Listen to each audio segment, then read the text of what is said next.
Goodwill Community Foundation, creating opportunities for a better life.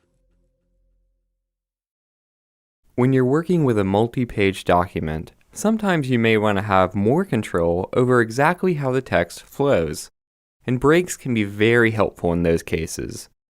This document is a corporate sales report, and toward the end is a revenue summary.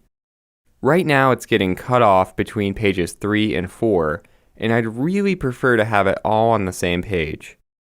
I could just press enter until the summary reaches the top of page 4, but if I wanted to add or delete something in another part of the document, that would cause this part to shift, and I'd have to readjust it. I'd really rather not have to worry about that. So instead, I'm going to insert a page break. To create a page break, place the insertion point before the text you want to move, then go to the Insert tab, and click the Page Break command.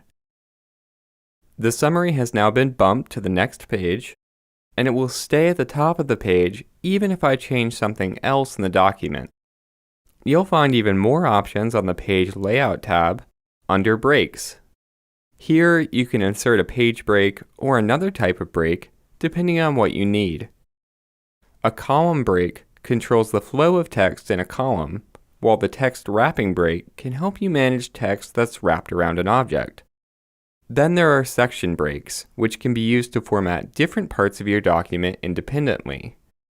Section breaks create a kind of barrier in your document, rather than a page break. They let you decide where certain types of formatting begin and end, including columns, page numbering styles, page orientation, and more. In this example, I'd like to separate this paragraph from the two columns you see here. So I'm going to place the insertion point in front of the paragraph, and then click Breaks. Next page is a type of section break that will move the section to a completely different page, which isn't what we want. Instead, we'll choose Continuous, so it stays on the same page as the columns. Now the text can be formatted separately. If we select our paragraph, then remove the two-column formatting, you can see the change immediately. Finally, I'd like to show you how to delete breaks from your document. This can be a little bit tricky because breaks are invisible. To make them easier to find, go to the Home tab and click the Show Hide command. Now we can see page breaks, paragraphs, and other formatting symbols that are normally hidden. To delete a break, place the cursor to the left of the break or select it.